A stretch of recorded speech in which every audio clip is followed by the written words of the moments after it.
প্রিয় দর্শক, জানিয়ে দেব আমাদের হাতে থাকা সর্বশেষ আপডেট আন্তর্জাতিক বাংলা খবর। চ্যানেলটি সাবস্ক্রাইব করে আমাদের সাথেই থাকুন। ভারতের ওপর ২৪ ঘন্টার মধ্যে পাল্টা শুল্ক বৃদ্ধি করতে পারেন ট্রাম্প। ভারত থেকে আমদানি করা পণ্যের ওপর পাল্টা শুল্ক আগামী ২৪ ঘন্টার মধ্যে উল্লেখযোগ্য পরিমাণ বাড়াতে পারেন মার্কিন প্রেসিডেন্ট ডোনাল্ড ট্রাম্প। আজ মঙ্গলবার এক সাক্ষাৎকারে কথা বলেছেন তিনি।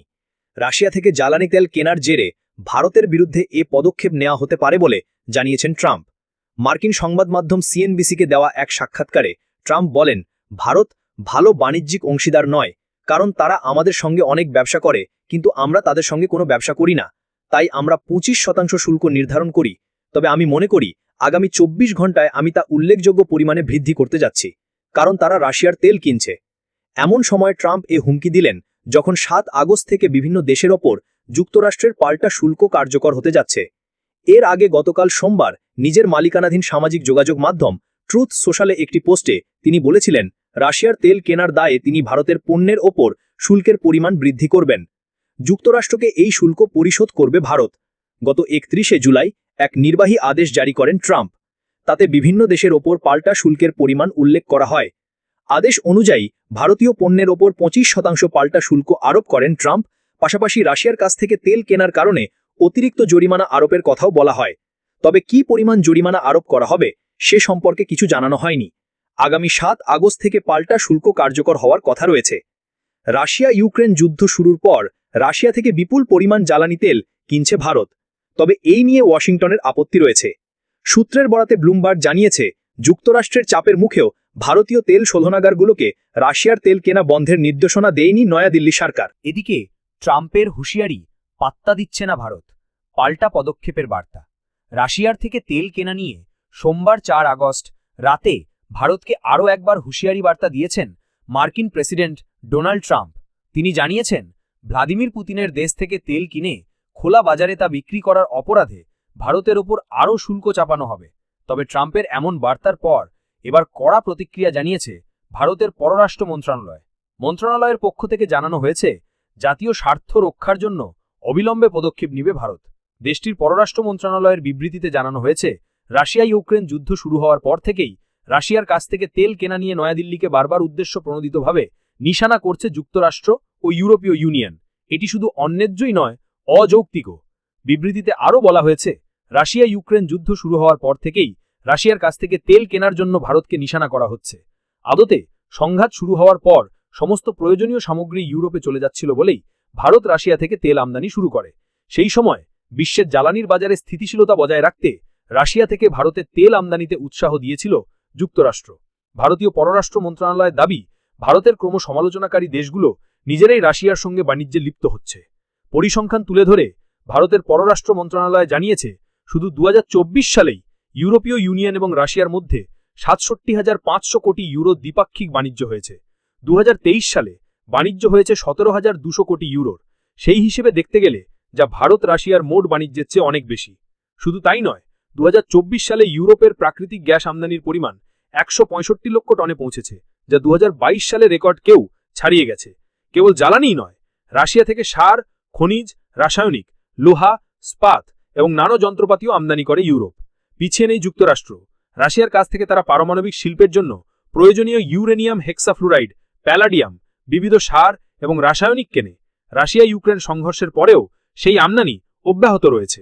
ভারতীয় পররাষ্ট্র মন্ত্রণালয় দাবি করেছে, ভারতের ওপর এমন আক্রমণ অন্যায্য এবং অযৌক্তিক।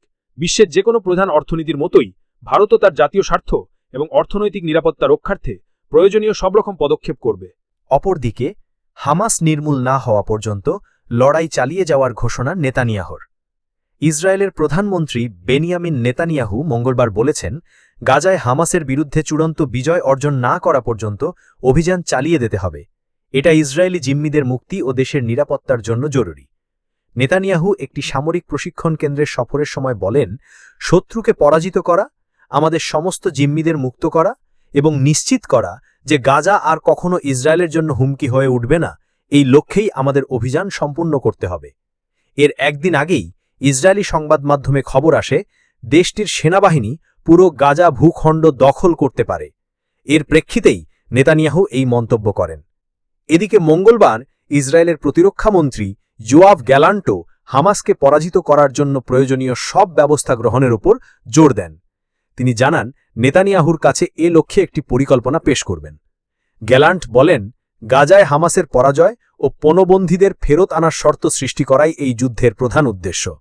আমরা সেই লক্ষ্য অর্জনে সব প্রয়োজনীয় পদক্ষেপ গ্রহণ করব। সবশেষ জানিয়ে দেব, ট্রাম্প পুতিনের সম্পর্ক লাইনচ্যুত, সংঘর্ষের সংখ্যা কতটুকু? মার্কিন প্রেসিডেন্ট ডোনাল্ড ট্রাম্প ও রুশ প্রেসিডেন্ট ভ্লাদিমির পুতিনের মধ্যকার সম্পর্ক কি লাইনচ্যুত হয়েছে? রাশিয়ার একটি জনপ্রিয় সংবাদপত্র অবশ্য সেটাই মনে করছে। রুশ মার্কিন সম্পর্কের বর্তমান অবস্থা ফুটিয়ে তোলার জন্য তারা রেলগাড়ির উদাহরণ টেনেছে। সম্প্রতি রুশ ট্যাবলয়েড মস্কোভস্কি কমসোমলেটস বলেছে, মুখোমুখি সংঘর্ষ অনিবার্য বলে মনে হচ্ছে। পত্রিকাটি আরও বলেছে, ট্রাম্প লোকোমোটিভ ও পুতিন লোকোমোটিভ একে অপরের দিকে দ্রুত গতিতে এগিয়ে আসছে এবং কোনো পক্ষই ইঞ্জিন বন্ধ করছে না বা থামাচ্ছে না এবং পেছনের দিকেও সরছে না। পুতিন লোকোমোটিভের পুরো মনোযোগ তাদের তথাকথিত ইউক্রেনে রাশিয়ার বিশেষ সামরিক অভিযানের দিকে বলেও লিখেছে তারা। ক্রেমলিনের এই নেতা শত্রুতা শেষ করা কিংবা দীর্ঘমেয়াদী যুদ্ধবিরতি ঘোষণা করার ক্ষেত্রে কোনো আগ্রহ দেখাননি। অন্যদিকে ট্রাম্প লোকোমোটিভ ইতিমধ্যে ইউক্রেনের যুদ্ধ থামাতে সময় বেঁধে দেওয়া, রাশিয়ার বিরুদ্ধে অতিরিক্ত নিষেধাজ্ঞার হুমকি, ভারত ও চীনের মতো বাণিজ্যিক অংশীদারদের উপর বড় ধরনের শুল্ক আরোপ সহ নানান পদক্ষেপের মাধ্যমে মস্কোর উপর চাপ প্রয়োগের চেষ্টা চালিয়েছে। সেই সঙ্গে দুটি মার্কিন পারমাণবিক সাবমেরিন রাশিয়ার কাছাকাছি এলাকায় পাঠানো হয়েছে বলে দাবি করেছেন মার্কিন প্রেসিডেন্ট ট্রাম্প। লোকোমোটিভ থেকে আলোচনা যখন পারমাণবিক সাবমেরিনের দিকে যাচ্ছে, তখন বুঝতে হবে বিষয়টি গুরুতর। কিন্তু এটার অর্থ কি? ইউক্রেন ইস্যুতে হোয়াইট হাউস কি সত্যি ক্রেমলিনের সঙ্গে সংঘর্ষের পথে এগোচ্ছে, নাকি চলতি সপ্তাহে ডোনাল্ড ট্রাম্পের বিশেষ দূত স্টিভ উইটকফের মস্কো সফর ইঙ্গিত দিচ্ছে ইউক্রেন যুদ্ধের অবসানে রাশিয়া ও যুক্তরাষ্ট্রের মধ্যে এখনও একটা চুক্তি হওয়া সম্ভব? ট্রাম্পের প্রত্যাবর্তনে উষ্ণ সূচনা। ডোনাল্ড ট্রাম্প দ্বিতীয় মেয়াদে যুক্তরাষ্ট্রের প্রেসিডেন্ট হওয়ার পরের কয়েক সপ্তাহ মনে হয়েছিল নিজেদের দ্বিপাক্ষিক সম্পর্ক উন্নয়নের জন্য বেশ ভালোভাবে এগিয়ে যাচ্ছে মস্কো এবং ওয়াশিংটন।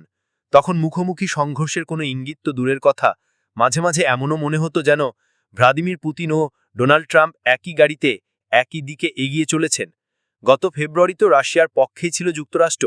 ইউক্রেনে রুশ আগ্রাসনের নিন্দা জানিয়ে জাতিসংঘে ইউরোপের নেতৃত্বে যে প্রস্তাব তোলা হয়েছিল, সেটির বিরোধিতা করেছিল যুক্তরাষ্ট্র।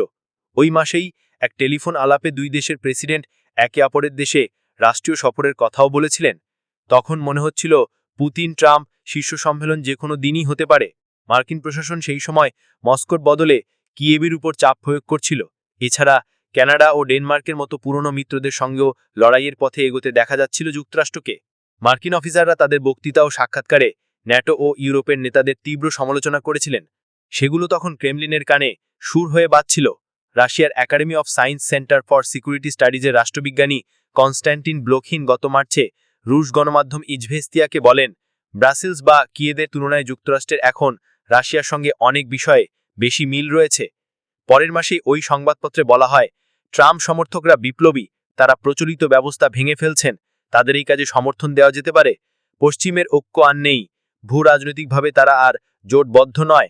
ট্রাম্পের সমর্থকরা ট্রান্স আটলান্টিক ঐকমত্যকে আত্মবিশ্বাস দ্রুততার সঙ্গে ভেঙে দিয়েছে। ততদিনে ডোনাল্ড ট্রাম্পের দূত স্টিভ উইটকফ রাশিয়ায় নিয়মিতভাবে সফর করতে শুরু করেছেন।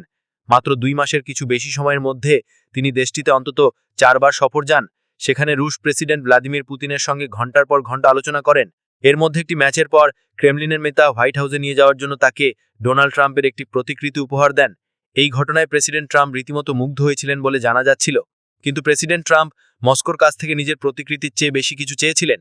তিনি চেয়েছিলেন ইউক্রেনে যুদ্ধ বন্ধে প্রেসিডেন্ট পুতিন যেন একটি নিঃশর্ত যুদ্ধবিরতি স্বাক্ষর করেন। ট্রাম্পের ক্রমবর্ধমান হতাশা। এদিকে ইউক্রেন যুদ্ধ অবসানে রাশিয়ার উদ্যোগ এখন নিশ্চিত। দেশটির প্রেসিডেন্ট ভ্লাদিমির পুতিন যুদ্ধ বন্ধ করতে আগ্রহী বলে মনে হচ্ছে না। যদিও তিনি দাবি করেছেন বিষয়টি নিয়ে একটি কূটনৈতিক সমাধানের মস্কো প্রতিশ্রুতিবদ্ধ, কিন্তু নানাভাবে চেষ্টা করার পরেও ইউক্রেনে যুদ্ধ না থামায় ক্রেমলিনের প্রতি ক্রমেই হতাশ হয়ে পড়েন ডোনাল্ড ট্রাম্প। সম্প্রতি তিনি ইউক্রেনের বিভিন্ন শহরে রাশিয়ার একের পর এক আক্রমণকে ঘৃণিত ও লজ্জাজনক বলে নিন্দা করেছেন। সেই সঙ্গে প্রেসিডেন্ট পুতিনের বিরুদ্ধে ইউক্রেন সম্পর্কে অনেক বাজে মন্তব্য করার অভিযোগ তুলেছেন। যুদ্ধবন্ধে পুতিনকে গত মাসে 50 দিনের সময়সীমাও বেঁধে দেওয়া হয়েছিল। সেই সঙ্গে দেওয়া হয়েছিল নিষেধাজ্ঞা ও বাড়তি শুল্ক আরোপের হুমকি। পরবর্তীতে ট্রাম্প সেই সময়সীমা আরও কমিয়ে 10 দিনে নিয়ে আসেন। চলতি সপ্তাহে সেই আলটিমেটামের মেয়াদ শেষ হওয়ার কথা হয়েছে, কিন্তু ওয়াশিংটনের চাপের কাছে নথি স্বীকার করবেন এমন কোনো লক্ষণ দেখা যাচ্ছে না প্রেসিডেন্ট ভ্লাদিমির পুতিনের। কিন্তু ভ্লাদিমির পুতিন বাস্তবে কতটা চাপের মধ্যে রয়েছেন? নিউ ইয়র্কের বিশ্ববিদ্যালয় দ্য স্কুলের আন্তর্জাতিক বিষয়ক শিক্ষক নিনা ক্রুসচেভার মতে, যেহেতু ডোনাল্ড ট্রাম্প অনেকবার যুদ্ধবন্ধের সময়সীমা পরিবর্তন করেছেন, কাজে আমি মনে করি না পুতিন তার কথা অতটা গুরুত্ব সহকারে নেন। পুতিন যতদিন সম্ভব লড়াই করবেন, যদি না এর মধ্যে ইউক্রেন বলে আমরা ক্লান্ত, আমরা তোমাদের শর্ত মেনে নিতে রাজি। আমি মনে করি পুতিন ক্রেমলিনে বসে ভাবছেন তিনি রুশ জার ও জোসেফ স্টালিনের স্বপ্ন পূরণ করছেন। পশ্চিমাদের বোঝাচ্ছেন রাশিয়ার সঙ্গে অসম্মানজনক আচরণ করা উচিত নয়। এখনও সম্ভব চুক্তি। এখন পর্যন্ত যে বিষয় বর্ণনা করা হলো তাতে মনে হতে পারে পুতিন ও ট্রাম্পের লোকোমোটিভের মধ্যে মুখোমুখি সংঘর্ষ অনিবার্য, কিন্তু বাস্তবে তেমনটা ঘটার সম্ভাবনা কম। ডোনাল্ড ট্রাম্প নিজেকে একজন দুর্দান্ত চুক্তিকারী হিসেবে বর্ণনা করেন এবং পরিস্থিতি দেখে মনে হচ্ছে তিনি ভ্লাদিমির পুতিনের সঙ্গে একটি চুক্তি করার বিষয়ে হাল ছেড়ে দেননি। চলতি সপ্তাহে ট্রাম্পের দূত স্টিভ উইটকফ ক্রেমলিনের নেতাদের সঙ্গে আলোচনা করতে আবারও রাশিয়ায় যাবেন। এখনও জানা যায়নি তিনি ঠিক কী ধরনের প্রস্তাব নিয়ে যাবেন, তবে মস্কো ভিত্তিক কিছু বিশ্লেষক ভবিষ্যৎবাণী করেছেন স্টিভ উইটকফের এই সফরে রাশিয়া লাভবান হবে। রাশিয়ার নিষেধাজ্ঞা এড়াতে বেশ ভালো বলে মনে হচ্ছে রবিবার এমন মন্তব্য করেছেন প্রেসিডেন্ট ট্রাম্প। সোমবার মস্কোর এমজিআইএমও বিশ্ববিদ্যালয় শিক্ষক ইভান লোস্কারের ব্রুশ গণমাধ্যম ইজবেস্টিয়াকে বলেন, জালককে তুলনামূলক সহজতর করার জন্য উইটকফ এমন ধরনের সহযোগিতার প্রস্তাব উপস্থাপন করতে পারেন যা ইউক্রেন যুদ্ধ বন্ধে চুক্তি স্বাক্ষরের পরে বাস্তবায়িত হবে। 3.5 বছর ধরে যুদ্ধ চালানোর পর এই ধরনের প্রস্তাবনা মেনে ক্রেমলিন কি শান্তি স্থাপনে রাজি হবে, এর কোনো নিশ্চয়তা নেই। সর্বোপরি ইউক্রেনের ভূখণ্ডের দখল, ইউক্রেনের নিরপেক্ষতা এবং তাদের ভবিষ্যৎ সেনাবাহিনীর আকার সহ বিষয়গুলো নিয়ে ভ্লাদিমির পুতিন এখন পর্যন্ত তার অবস্থান থেকে সরে আসেননি। আর ডোনাল্ড ট্রাম্প একটি চুক্তি চান, কিন্তু ভ্লাদিমির পুতিন চান বিজয়।